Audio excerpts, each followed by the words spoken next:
Hello everyone. So last lecture में हम लोग ने एक ब्रीफ देखा कि एंटायर सेमेस्टर में क्या होने वाला है एंड फ्लो, मतलब कौन कौन से चैप्टर है, कौन कौन से चैप्टर को कितने मार्क्स है, कितने यूनिट है, और प्रोग्रामिंग इन सी क्या है। बेसिकली प्रोग्रामिंग इन सी क्या है and why do we need programming C, why we call the programming as the mother language और root language. Okay, so if we won't get the concept if we won't get the concept of programming in C, then we cannot perform the Java programs or rest of the high level programming language. We did not get any brief concept about that. Okay, so ठीक है, chapter one अभी चालू करते हैं जो है algorithm and flow chart. मैंने last lecture में बोला था अल्गोरिदम और फ्लो चार्ट हमें क्यों यूज करना है, उसका यूज क्या है before we actually go towards the actual program. Okay, so उसके पहले एल्गोरिदम और फ्लो चार्ट क्या है ये आज के लेक्चर में देख लेते हैं। Okay, so let's start with that concept. Okay, so यहाँ पे देखो फर्स्ट सेंटेंस क्या है। Intelligence is one of the key characteristics which differentiate a human being from other living creature on the earth. So we are a human, that statement is absolutely right on the basis of our intelligence. Means we have the unique quality, we have mind, which animals do not have, which elements don't have the mind and the brain concept. Okay, so ये intelligence ही हमें differ करता है प्राण्यांपासून किंवा दुसऱ्या अर्थवरच्या living entity पासून.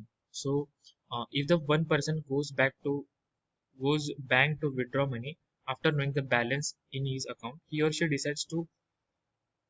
decides to withdraw the entire amount from his account, but he or she has to leave minimum balance in his account. कि हम लोग को मालूम है हम लोग पूरा अकाउंट में से पैसा नहीं निकालेंगे, ये एग्जांपल है। मतलब क्या कि इंटेलिजेंस ही है, बेसिक इंटेलिजेंस ही है जो ह्यूमन को डिफर कर रहा है दूसरे लिविंग एंटिटी से। और as a programmer we need that bit of intelligence while we are dealing with the programming concept. Okay, so उसके लिए ही हमें एक स्किल लर्निंग चाहिए जो है प्रॉब्लम सॉल्विंग। मतलब हम लोग कंप्यूटर इंजीनियर बनने वाले हैं। जो कस्टमर है वो अपने को एक स्टेटमेंट देगा कि मुझे ये बना के चाहिए, तो वो प्रॉब्लम हम लोग थ्रू कंप्यूटर एप्लीकेशन या फिर थ्रू कंप्यूटर सॉफ्टवेयर हम लोग वो प्रॉब्लम को कॉन्कर करने वाले हैं, वो प्रॉब्लम को सॉल्व करने वाले थ्रू कंप्यूटर सॉफ्टवेयर। जैसे कि प्रॉब्लम था कि मुझे मैसेज भेजना है, चिट्ठी से मैं कुरियर करूंगा, वो बहुत टाइम कंज्यूमिंग है। वही प्रॉब्लम लेके वो या फिर वही प्रॉब्लम एक डेवलपर के दिमाग में आया और वो प्रॉब्लम सॉल्विंग उसने कॉन्कर किया using the WhatsApp, using the Instagram, using any messaging application.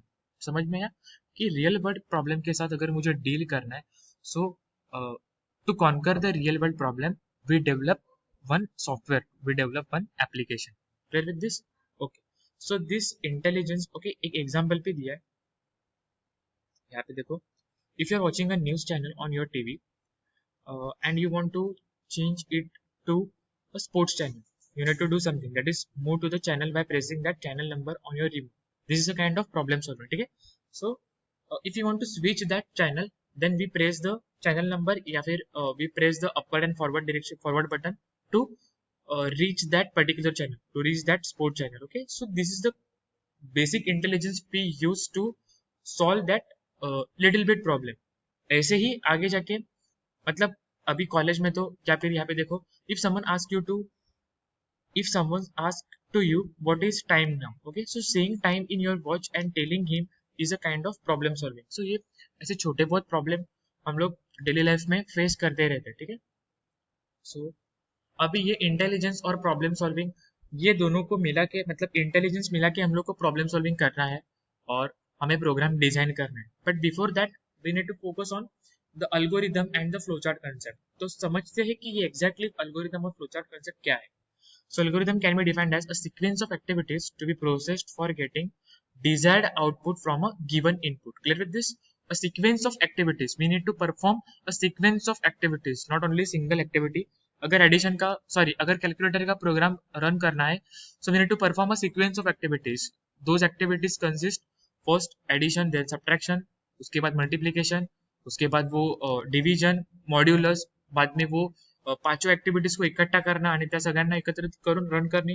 So those sequence of activities to be processed for getting desired output. ये मैं क्यों कर रहा हूँ कि मुझे एक कैलकुलेटर चाहिए, उसके लिए मैं कर रहा हूँ, ठीक है। सो अपना डेस्टिनेशन क्या है या फिर रिच पॉइंट क्या है, to getting desired output from given input. तो गिवन इनपुट में दूंगा सपोज 5 and 3, दो वैल्यू मैंने दी, तो 5+3 आना चाहिए 8, 5-3 आना चाहिए 2, 5 × 3 आना चाहिए 15 एंड 5/3 आना चाहिए 1 पॉइंट समथिंग जो रहेगा वो, ठीक है। सो ये डिजायर्ड आउटपुट के लिए मैं अल्गोरिदम डिजाइन लिख रहा हूँ, ओके।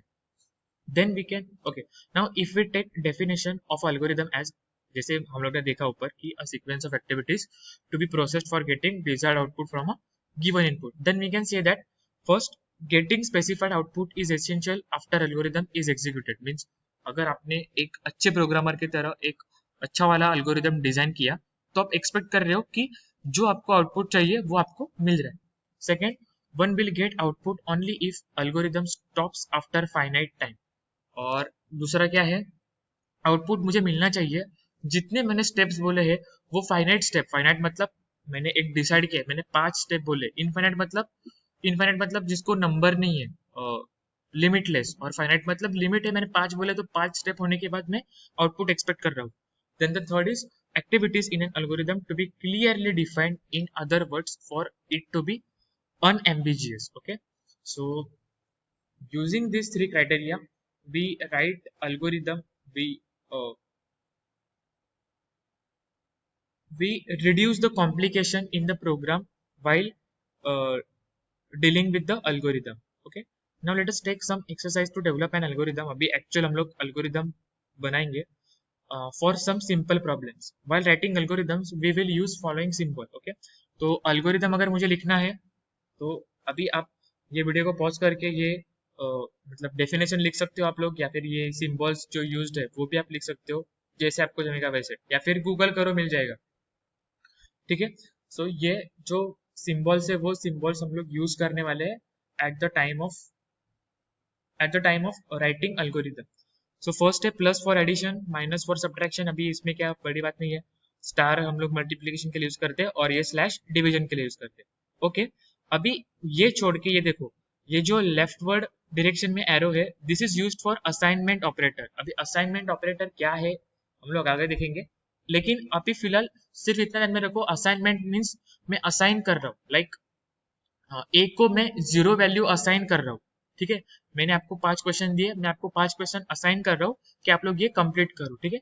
तो असाइनमेंट मतलब मैं पर्टिकुलर वैल्यू असाइन कर रहा हूँ एक दूसरे वेरिएबल या फिर दूसरे क्या बोलेंगे ऑपरेटर के साथ। देखो for example A assignment operator, assignment x into 3 means क्या, a will have a value of x into 3, मतलब x इंटू 3, सपोज x की वैल्यू हम लोग कंसिडर करेंगे 2, तो 2 इंटू 3 क्या हुआ 6, तो वो 6 वैल्यू असाइन हम लोग किसे कर रहे हैं, a को असाइन कर रहे हैं।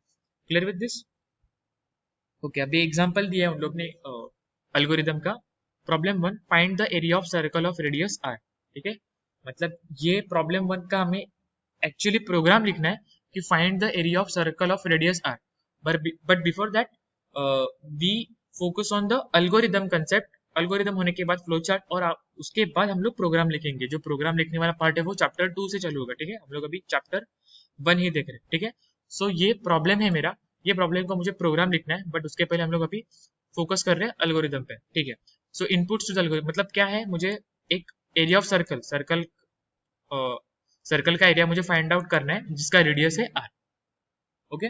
सो इधर इनपुट क्या दिया है, सिर्फ रेडियस दिया है r, radius r of the circle जो रहेगा वो सर्कल सी एल एम जो कुछ भी रहेगा वो, ओके। और एक्सपेक्टेड आउटपुट क्या चाहिए हम लोग को, एरिया, ठीक है। मतलब रेडियस दिया हुआ है और मुझे एरिया फाइंड आउट करना, ठीक है। अभी एल्गोरिथम देखो, स्टेप 1 मुझे ऐसे लिखना है, स्टेप बाय स्टेप मुझे एल्गोरिथम लिखना है, क्योंकि एल्गोरिथम का डेफिनेशन क्या है, फिर से मैं ऊपर जा रहा हूँ डेफिनेशन के लिए। देखो, अ सीक्वेंस ऑफ एक्टिविटीज मतलब n नंबर ऑफ एक्टिविटीज रहेंगी, लेकिन वो फाइनाइट सेट में रहेंगे, ऐसे नहीं कि बहुत सारी एक्टिविटीज है, ठीक है।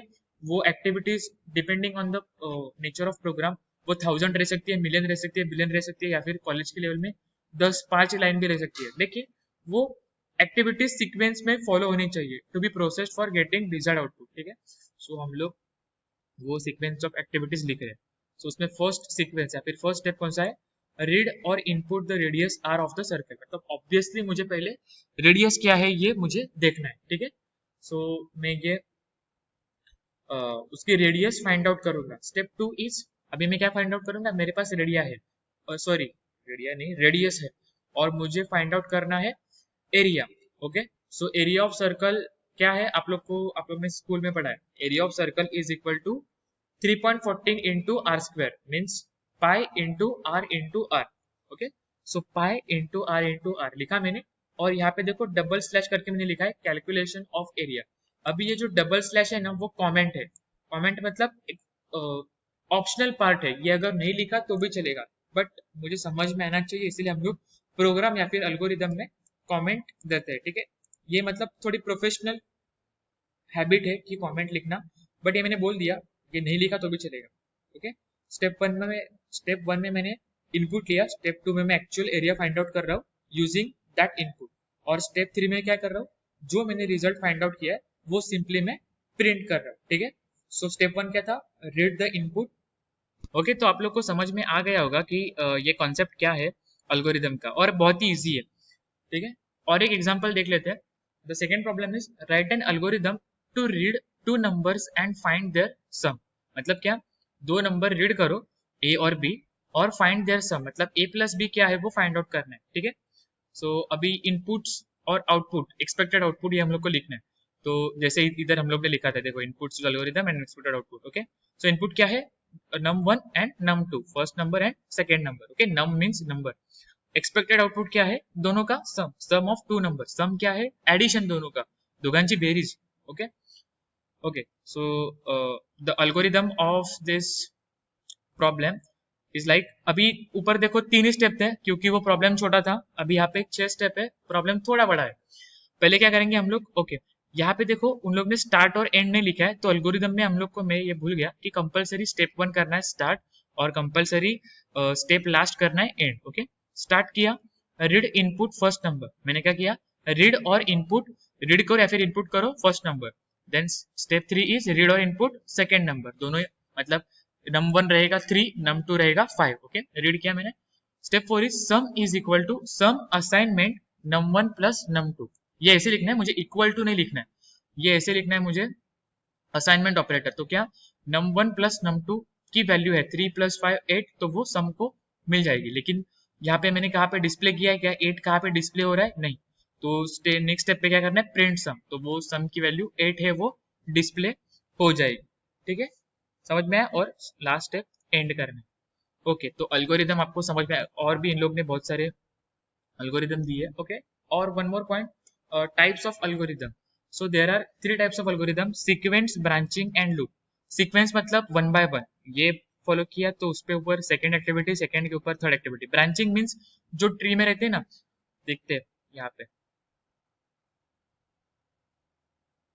ओके देखो, the branch refers to binary decision based on some condition, ये आपको इतना एडवांस में नहीं आएगा, बट देख लेते हैं।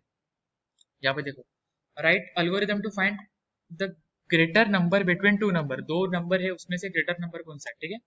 तो यहाँ पे मैंने स्टार्ट किया, रीड ए एंड बी, मतलब दो नंबर को, अभी ये मैं स्टेप और भी बढ़ा सकता हूँ, मतलब रीड ए रीड बी ऐसे भी कर सकता हूँ। ओके, एक ही लाइन में मैंने किया रीड ए और बी, उसके बाद if A is greater than B, अभी ये मेन ब्रांच है, ये ब्रांच को छोड़ के मैं दूसरे ब्रांच पे गया, if A is greater than B then C is equal to A, मतलब अगर ए बड़ा है तो c is equal to a, and if b is greater means if b is greater then c is equal to b, अगर b मोठा आहे c पेक्षा, sorry a पेक्षा, तर c ची व्हॅल्यू b येणार आहे, ठीक आहे। c ची व्हॅल्यू काय असणार आहे, जो मोठा नंबर असणार आहे तो, if the a is greater than a, b is greater than b, and then print करके छोड़ देना, ये है मेरा branching. Okay, so I hope कि आप लोग को समझ में आ गया। लूपिंग क्या है, लूपिंग भी सेम काइंड ऑफ वैसे ही है।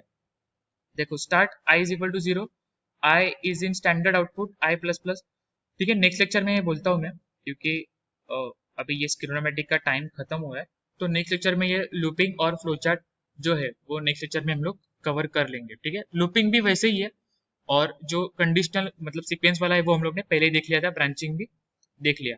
सो in this lecture we are done with the algorithm concept, on the next lecture we are going to see the flow chart concept, उसके बाद चैप्टर 1 खत्म हो जाएगा।